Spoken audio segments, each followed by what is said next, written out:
For several months, the world has been consumed with one burning question. Why hasn't Vex uploaded for over 3 months? Well, the truth is really quite obvious. The North Korean government is trying to kill me.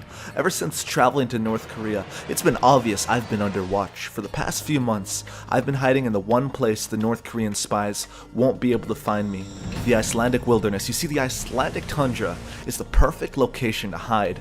Iceland is located in the corner of the world, just a few miles south of the Arctic Circle. Any further north, in solo human habitation would be dang near impossible. They can only get me a few months of the year, when the place isn't barricaded by snow.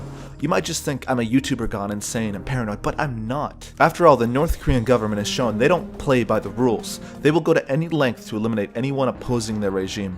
Take for instance Kim Jong-nam, true heir to the Korean throne, assassinated in broad daylight in an international airport by North Korean spies. Bam! Gone in 15 seconds. If I'm not safe in a secured place with hundreds of witnesses, then the obvious place to hide is the wilderness. I've thought of every detail, and this place is perfect. You see, the regime's assassination weapon of choice is the banned chemical known as VX nerve agent. One breath of that and it's all over.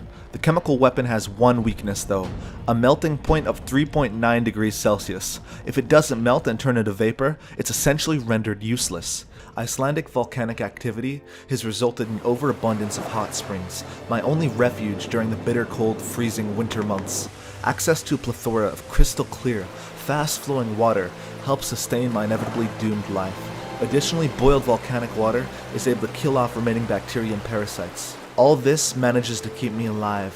The natural beauty of the heath keeps me calm and gives me sanity during my otherwise torturous and meaningless solitary existence. Every once in a while, my memories of North Korea resurface, triggering my post-traumatic stress disorder, sending me into a violent, unstoppable rampage. But at least hundreds of miles from civilization, people are safe from me, and I'm only a danger to myself. Survival isn't easy. There's hardly any food out here, and no way to cook it. A lot of people have done some pretty stupid things in their lives, and I can say by far one of the most idiotic things I've ever done was illegally entering North Korea. I haven't talked about this before because it really doesn't feel real. When I say I went to North Korea, it just doesn't seem like it actually happened. And not only that, I was almost caught illegally entering North Korea and sent to a prison camp.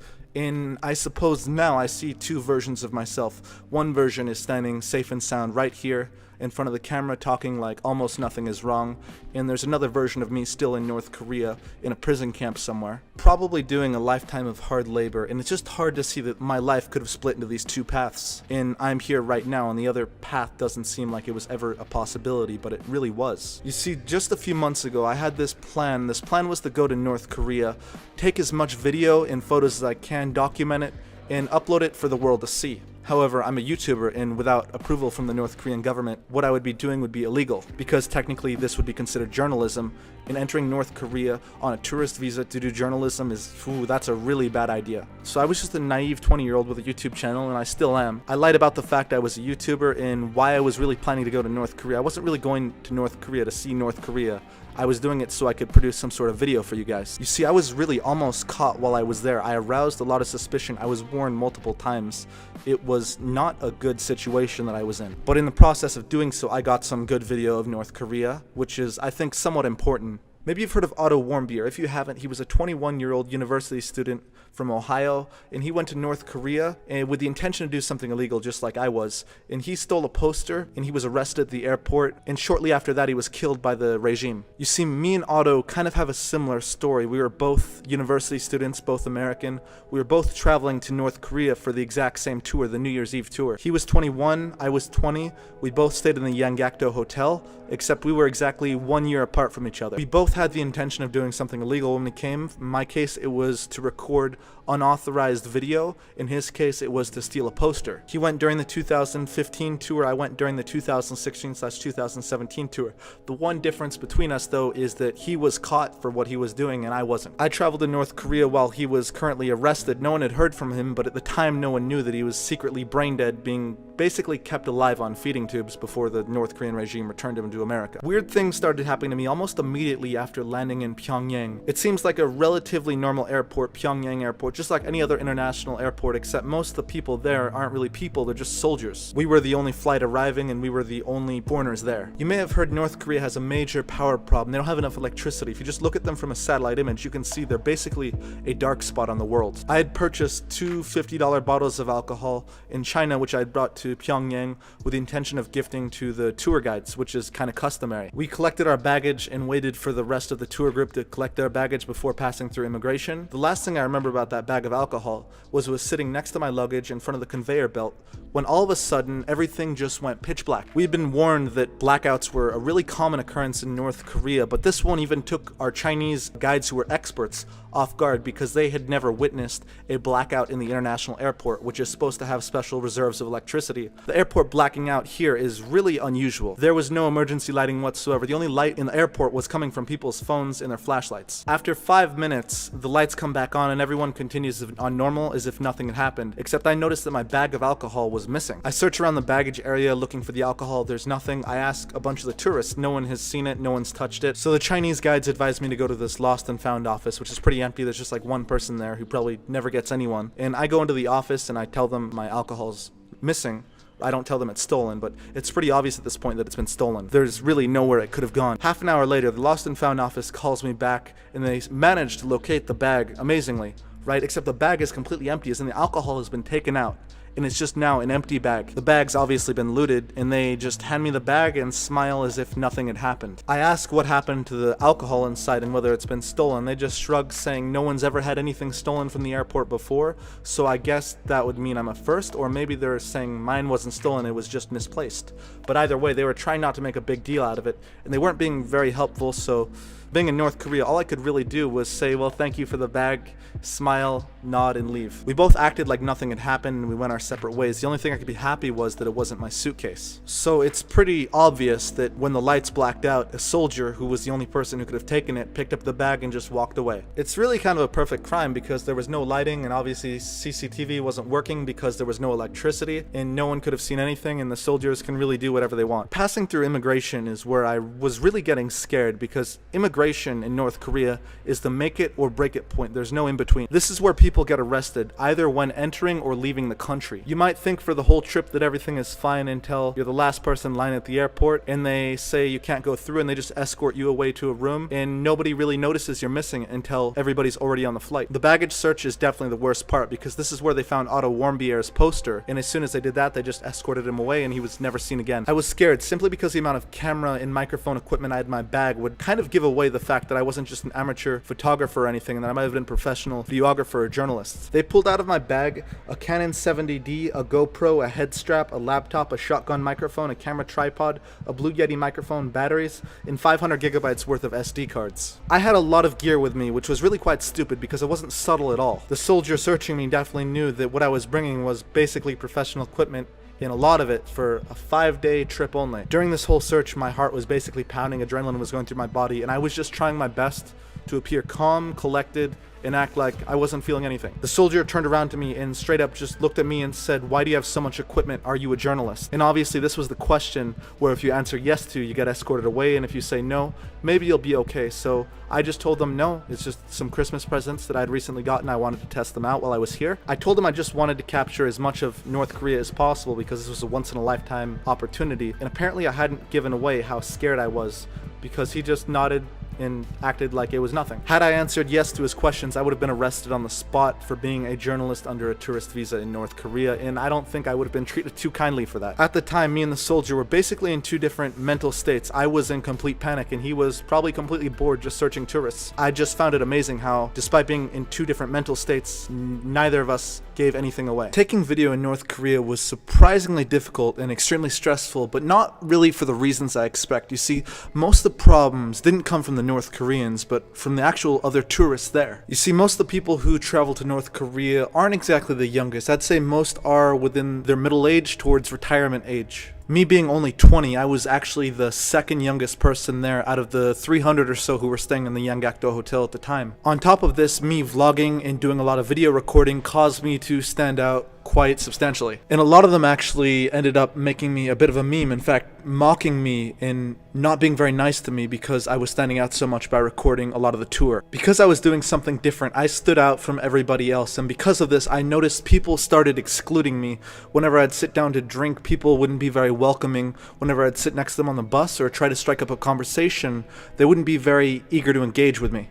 In fact, they would quickly try to end the conversation, and it was pretty clear they weren't very interested in talking to me. In fact, sometimes as I was walking through the hotel, other tourists would walk past me and they would mockingly shout out that, oh, you must be so popular, and that, oh, people are gonna love your videos. Really, they were just being sarcastic and kind of not very nice. Of course, I hadn't told anyone at the time that I was a YouTuber, because if I had done so, it would have put me under risk.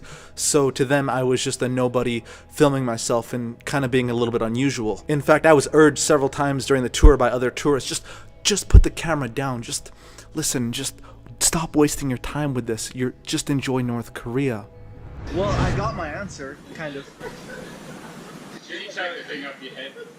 Yeah, sure. Really want me not to? Yeah. In fact, I believe on the last day I was talking to a French guy who was maybe age 30 to 35, and he had told me, your life must be very sad if you have all the time to go home and review this video. The level of hate I got just for recording video really struck me off guard, because this wasn't what I expected in North Korea, especially not from tourists. I expected my main problems to be from the North Koreans. Being excluded, called names, sarcastic comments even when I walked past groups of people, that was all the kind of stuff that I faced while being there. In fact, this actually kind of reminds me a lot of high school, except the people are 50 and 60 years old, except making jokes at the expense of a 20-year-old. A lot of people would say the high school mentality ends after high school, but something really valuable I learned from this experience was that it can happen with anyone at any age, in any place. In fact, this was probably one of the most demotivating things during the whole time. Several times I was kind of about ready to give up, about ready to stop recording myself, but then I decided, okay, I need to power through this, just ignore the comments and all the thoughts of everybody else, and not let what middle-aged people think of me stop me from doing what I know is right. One of the worst parts of this whole experience was being mockingly called a YouTuber,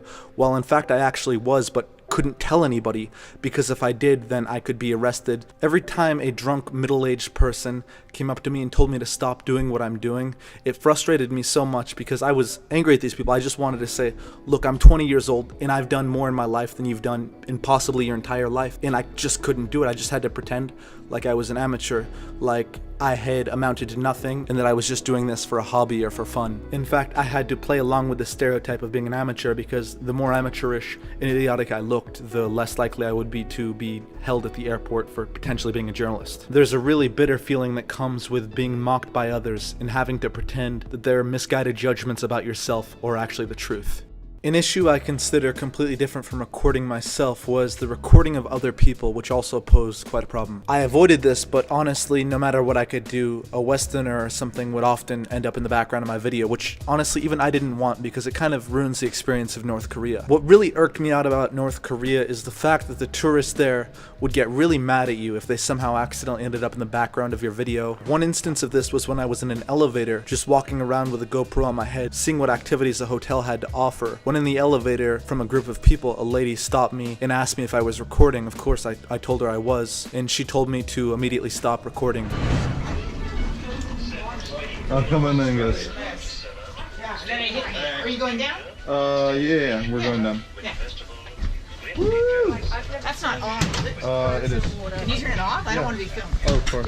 Yeah. Normally it isn't such a problem to ask someone to stop recording you and let that be that, but you have to remember this is North Korea, and the more you think about it, the more stupid it kind of becomes. First of all, you're in North Korea, you travel to the least free country in the world, and you have any expectation of privacy whatsoever. Secondly, there's a camera in the elevator recording video and audio at all times. Thirdly, the Yanggakdo Hotel actually has an entire floor dedicated to monitoring guests 24 hours a day, 7 days a week. Fourthly, my GoPro videos were around 1 hour each, and no one really cares about a random tourist in the background of the video. Nobody cares about who you are or the fact you're in an elevator. The ironic part about asking me not to record you and to end my recording is that now you have differentiated yourself from the hundreds of other people in the video. You've now stepped into the limelight and you've made yourself stand out. It's funny because this video was honestly extremely uninteresting and would have just sat on my hard drive for probably a few years before it's deleted. And the fact that you asked me to stop recording you, you're now one of the only pieces of evidence I have of the complications I was facing from other tourists. By far the worst experience I had with tourists in North Korea was when I was just standing alone in a bar having a drink by myself. When a large group of tourists mobbed me and forced me into the corner of the bar and took out their cell phones and started recording me with their flashlights on. They forced me against the wall, and this was a demeaning high school mentality attack against me. The best thing I could do in this situation when mobbed by other people recording me was just act like it didn't bother me and that I was totally fine with it and I was totally in on the joke, right? I have no issue with people recording me ever, but the fact that you organized this attack on me in such a patronizing way and wanted to demean me by doing it just didn't sit right with me. That's some high school level crap. And I really don't think anyone would appreciate that, and that certainly wasn't what I was doing to other people. Before you go to North Korea, you have to go through China because the only planes from North Korea actually land in China. Before I went to North Korea and China, I had to sign this contract, and everyone has to sign this contract. Basically, it says you're not a journalist, you're not a religious proselytizer, and that any footage you release or photos afterwards have to be pre-approved before being released. Basically, the problem is the North Korean government doesn't want negative footage or negative pictures being released from the country, but they really have no power to stop people once they're outside North Korea. So the North Korean government found an interesting solution to this dilemma. You see, only certain tour companies are allowed to actually take tourists to North Korea, and if any journalists travel with these companies, then that company essentially gets a ban from taking tourists abroad, and that's happened before. So in order to stop leaks of negative photos or video, the travel companies essentially have you sign a piece of paper that says you can be sued if you release video that causes future harm to their company. So essentially, if you go to film or take photos in North Korea, the only stuff that can be released is positive information about North Korea. So North Korea solved this problem really cleverly by using travel companies to censor information in a completely legal way. There's actually plenty of examples of this happening. Just take, for instance, this video by National Geographic of a North Korean ski resort. It has 2 million views, and it actually makes North Korea look like an amazing place to travel to. They have drone shots, beautiful scenery, slow motion footage, sport. It actually makes North Korea look amazing. That's some nice steep slopes. You can go get some speed on that. Basement where all the excitement of the hotel happens. There you go. That's it. Hold that. Toes up.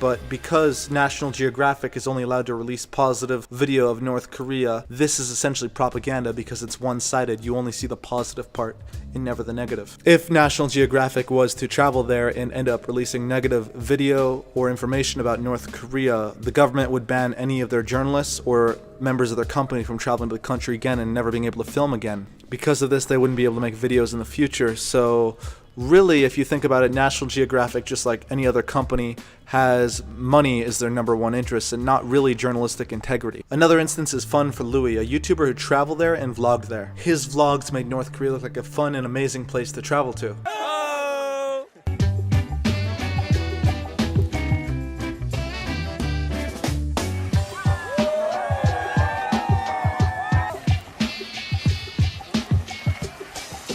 Why don't you join us? Yeah, oh, there's not enough surfboards, but when... I want you to join us.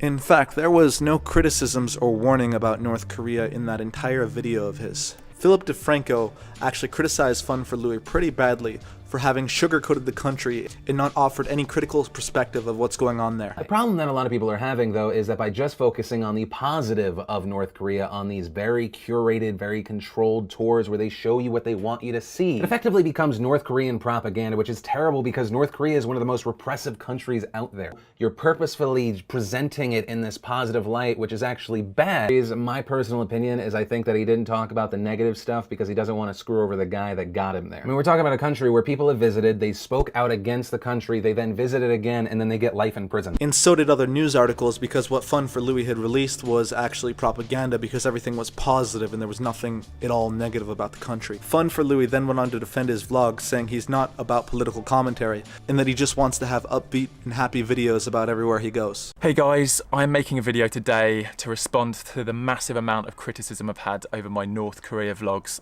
I'm not an investigative journalist. I don't really do political commentary. He briefly touched on not wanting to jeopardize the non-profit organization who helped him get there, because doing so would possibly restrict their travel in the future. So I want to explain how I ended up going on the trip now. My friend Lane posted on Facebook that he was going or wanted to go, so I contacted him and found out that he was going with an organisation that were running their 3rd annual surf school. So the guy organising these trips has been visiting North Korea for 17 years, doing humanitarian relief work. He doesn't work for the government, but he has been building a relationship with the government and with the people there. And I don't want to jeopardise any of the work that he's done with the content I've been creating. What he failed to mention was that he signed a contract, just like me, prohibiting any negative content about North Korea ever being released. But the one thing that irks me is the fact that he claims his video are not propaganda. Propaganda is presenting only one side of a story, and by basis the contract he signed only allowed him to release one side of the story. So what he did release was indeed propaganda. Definitely makes what Fun for Louis did despicable, because he was only really telling a half-truth the entire time. He never told us the full story. He never even warned people or told people that maybe you shouldn't travel to North Korea. If you look at the statistics, around 800 Americans travel to North Korea every year. In this year, 3 Americans have been detained and not released. So 800 divided by 3 is about 260. So there's a 1 in 260 chance of an American traveling to North Korea and being held in a prison camp, having their human rights taken away from them, and possibly even killed, as in the case of Otto Warmbier. Louis, you need to understand that any video you make will have consequences down the line. Your videos, Louis, definitely did encourage people, not just me, to travel to North Korea, and you put them at unnecessary risk. By far the most dangerous thing I did in North Korea was sneak out of the designated area on New Year's Eve. You see, we'd been taken to an ice sculpture exhibit just outside Kim Il-sung Square, which is right across from this place. It's like a big library, and it looks like a big palace. Alright, so Kim Il-sung Square is this place where you ever see pictures of North Korean military parades?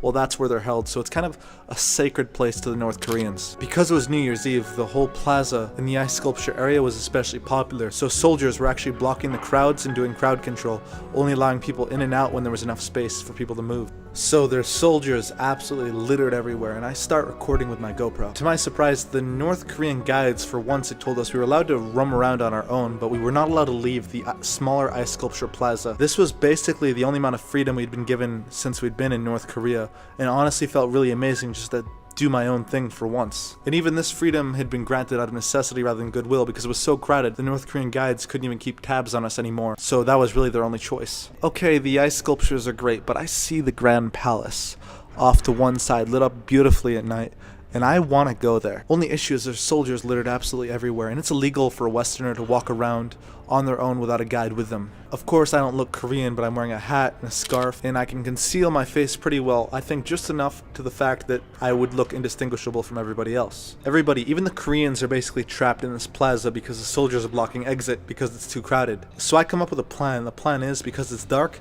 and I have clothing covering most of my face, if I just walk into the middle of one of the Korean crowds waiting to cross the street, then I can probably walk out on my own without being recognized. So just in case, I talk to the GoPro and I say, alright guys, I'm really not sure if I'm allowed to do this, but I'm pretty sure I am, even though I know I'm really not. That's just kind of an alibi. I would like to cross the street, but I'm a little worried because the military, I don't know what their instructions mean when they let people cross. So I don't want to get in trouble by crossing at the wrong time. And then maybe they'll stop me and delete my footage. Yeah, we can't exit right now. We have to wait for the soldiers to let us through. Kind of don't want to cross though. Fuck it, YOLO.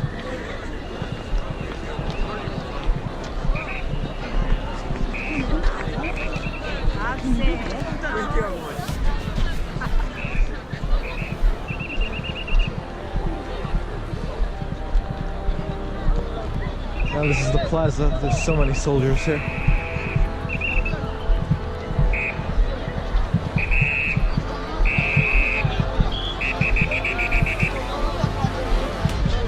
At one point I even just say YOLO to the camera because I'm like, alright, I'm just gonna go for this. This is what I want. Fuck it, YOLO.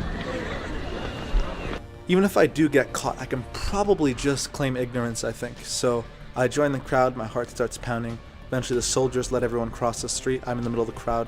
I manage to get past the soldiers without an issue. Nice. While all the other tourists are locked away in that plaza, I'm basically walking around Pyongyang on my own, unaccompanied. So I'm just exploring, and I notice obviously a lot of Koreans are kind of staring at me because they can see I'm a Westerner, and they haven't seen many Westerners in their life, to be honest.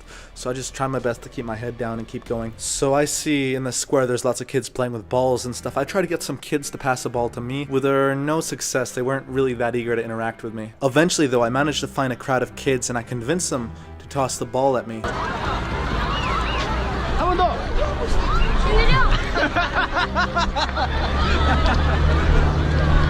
Alright, they seem to enjoy that. I don't think they get to interact with many foreigners. And as they toss the ball at me, I go to headbutt it, but of course my GoPro just comes flying off and it smashes into the floor.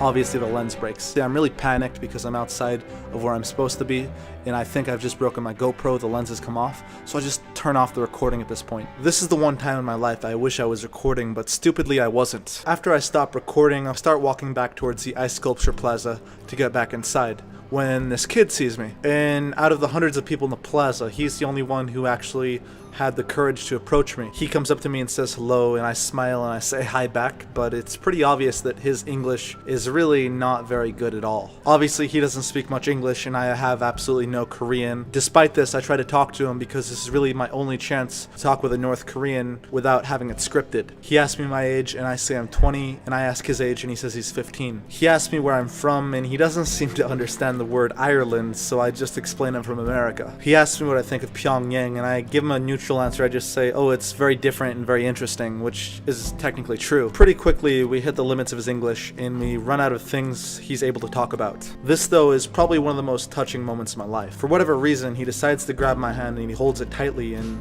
he won't let it go. He just stands there and stares at me. It's clear he wanted to say something but wasn't because his English wasn't good enough, and of course I wanted to ask him all kinds of questions about North Korea, but I couldn't because my Korean wasn't really up to scratch. So he keeps holding my hand, and of course we can't talk to each other because the goddamn language barrier stops us. But the kid just won't let go of my hand no matter what I do. He just keeps holding on to it, and this goes on for about 2 minutes, and his friends have kind of gathered around and they're staring and stuff. And eventually I manage to convince him that I have to go, and he of course lets go. I say bye, he says goodbye, and I guess we just go on our ways from there. It's so bizarre to think I'm probably the only foreigner he's ever seen in real life, and most definitely the only one he will ever talk to in his entire life. In fact, unauthorized contact with people on the streets of North Korea is actually illegal there. It still stays with me. I really wonder what this 15-year-old kid wanted to ask me but couldn't because he didn't know how to say it. And even still, I wonder like how he is and what his future life will be like in North Korea. I can't even remember his name because it was some Korean name, and yeah, most definitely I'll never know what actually happens to him. Of course I feel sorry for him because he'll never be able to leave North Korea. Honestly, kind of sad.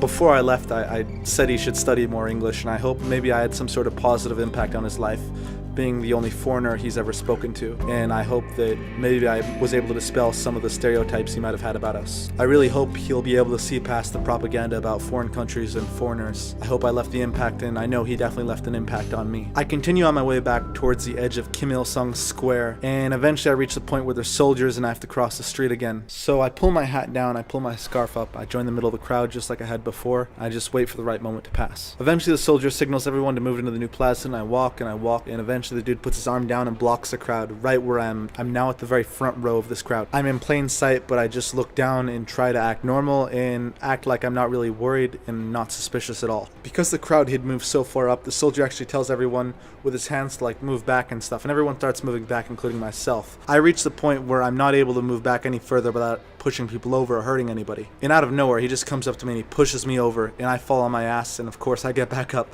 because I was just pushed by a North Korean soldier. I push myself back as far as I can to the crowd with full force. Luckily I wasn't hurt, but he didn't notice I was a foreigner, because if he had, I'm pretty sure he wouldn't have pushed me. But him pushing me actually got the attention of another soldier on duty, and the soldier was able to see that I'm a foreigner, so he reaches into the crowd and grabs me by the clothes and he pulls me out. At this point, I'm really worried because I know I've been caught. He knows I'm a foreigner, and I'm really not sure what will happen at this point. But luckily, he just pulls me into the ice sculpture plaza and leaves all the Koreans outside because he knows that I'm not supposed to be out there. He doesn't say anything, and I'm let back into the plaza, and I'm able to go on my own way. He obviously knew I wasn't supposed to be out there because he pulled me back in. But I count myself lucky because, you know, he could have done much worse than that. Wow, what an experience. I was actually caught outside of Plaza trying to get back in. And not only that, but I was actually pushed over by a North Korean soldier. Now, how many people can say that that's happened to them? But this experience really tells us something about North Korea. North Korean soldiers really aren't a force to be reckoned with and will get aggressive really quickly and without warning. This explains why the crowd was pushing so hard backwards. Because if they didn't, then what happened to me will probably happen to them. If you get an order from a North Korean soldier, you basically follow it or you face the consequences. Those 15 minutes after I ended the GoPro recording are some of the most dangerous and yet heart-touching moments in my life. Okay, so one major mistake I made before going to North Korea was the night before I left from Tokyo to Beijing, I was hanging out with my roommate. We were drinking and I was testing the new camera equipment I just bought. I wasn't very experienced with using cameras at this point. We were walking the streets basically early in the morning, laughing about North Korea, making jokes, and basically joking about how I'm gonna end up like Otto Warmbier or something. We said bad things about Kim Jong-un and whatnot, and I recorded a bunch of it. For some reason, I was really stubborn, didn't want to delete that footage, so I took it with me to Beijing. A few hours before my flight to Pyongyang, I realized I had to do something with this footage. I couldn't take this footage to North Korea, so I tried to upload it to Google Drive only to remember that Google is blocked in China. Plus, I don't have the upload speed to put it in the cloud before I leave to Pyongyang. I come up with this idea, which I now call a really stupid idea, and that was to actually encrypt the video. Okay, so it's about 12 hours before my flight to Pyongyang, and I've just realized I have a bit of a problem. My idea was to put these vlogs up in the cloud. That way, once I get back to Ireland, I can just download them again. But unfortunately, that's not the case because the Great Firewall of China prevents me from using sites like Dropbox or Google Drive. So basically, that means I can't put my data on the cloud, which means I'm gonna have to take these vlogs with me to North Korea. So I've done a little bit of research, and this is the best solution I've come up with. So basically what I'm gonna do is I'm gonna change the name of all my vlogs. I'm gonna change the extensions to .dll. I'm gonna encrypt that, and then I'm gonna change the extension to that to .dll.mui, and then I'm gonna put those in the Windows registry. Not only am I gonna format all my drives, but once they're formatted, I'm gonna overwrite them with data. That way they can't be recovered. So a little bit of a complicated security issue, and even that's not perfect. Like, at least I'll be the only one with the knowledge to decrypt those videos, but that's the issue. You see, if they do figure out like these files are taking up a lot of space, if they were to happen to search my computer, and basically I'm the weakest link in this chain, which means the issue rests with me to protect my data. If the 1 in 1,000 chance happened that I was like detained or something and they start asking hard questions, can I really trust myself not to give them the password to vlogs, which could potentially incriminate me? Not only that, but if I take AXCrypt with me to North Korea, then I can actually encrypt some of the footage I have there and hide it on my PC is sort of an extra layer of security because sometimes people get their SD cards confiscated from them, and I don't want that to happen to me. I definitely don't want to lose all the footage that I've taken. But of course, this requires me to take the encryption software with me to North Korea, which was a huge dumb mistake at this point, because if it was somehow found on my computer, then I would probably be sent to court for espionage or something stupid like that. I kind of counted on the computer literacy of North Korea to help me out in this sense, because if they search my computer, unless it was an expert, they really wouldn't find anything unless they start really digging deep. They'll find these .bat folders, which are like 10 gigabytes large each. At the time, I thought the risk was worth the reward, but looking back, this was the dumbest thing I could possibly do. And this was the one thing that if I was caught doing, I would have been definitely thrown in a prison camp.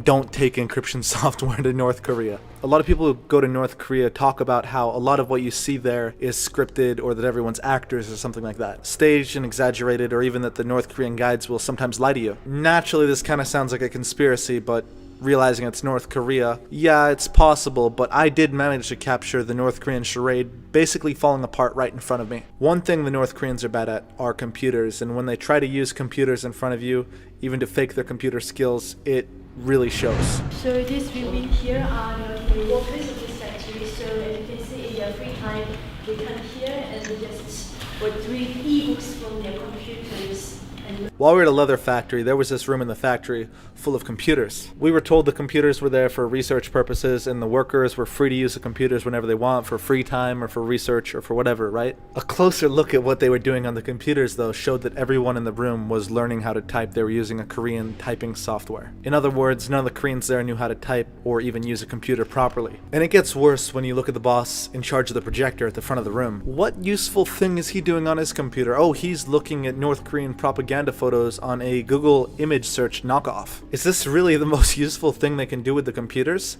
And they're showing this to us to show off that they know how to use computers? Well, it's pretty obvious this room was designed as a show for tourists. In other words, those computers were never used by the workers at the factory outside of tourists visiting it, people viewing an animal inside a cage. It really was like a zoo because we were just watching them and they were just trying so hard not to look at us, just focusing on their screens, and it was kind of eerie. That really says an immense amount about North Korean computer competency, because if that's their best attempt at fooling us into thinking they can use computers, well, that's just really ridiculous. And this really shows North Korea doesn't have computers, do they?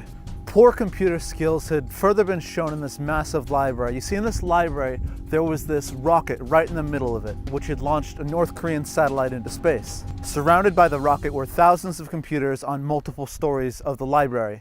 These computers were basically at the center of the library, and the whole design of the library was very modern and futuristic. However, only an absolutely tiny number of these computers were actually being used. And the computers that were being used almost entirely by children. Walking around the library, I noticed there was two different things the kids were doing on the computers. They were either using that program to learn to type Korean, or they were watching cartoons. They really weren't putting these computers to any sort of good use. Looks like most of the kids are either learning to type or they're watching videos, which is pretty cool.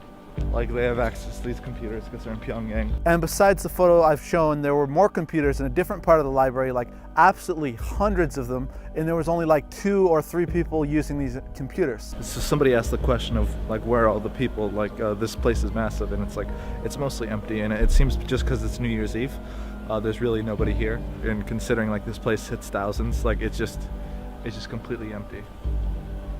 One of the most bizarre things about this library and these computers is that Kim Jong-un had visited a year or 2 ago, and he had actually sat down in one of these chairs. And this computer and chair he sat down at actually had a plaque to signify that he had sat here, and basically glorified it with his presence. And even though those computers were barely being used, I'm pretty sure that particular computer, the last person who sat in it was Kim Jong-un, because no one would dare disrespect him by sitting in that holy chair. I asked one of my North Korean guides how the North Korean internet works, and she explained that specialists basically scour the World Wide Web and they find anything useful or productive and save it to North Korean computers. So basically anyone in North Korea with internet access only has access to these North Korean servers, and all that stuff has been carefully gone through.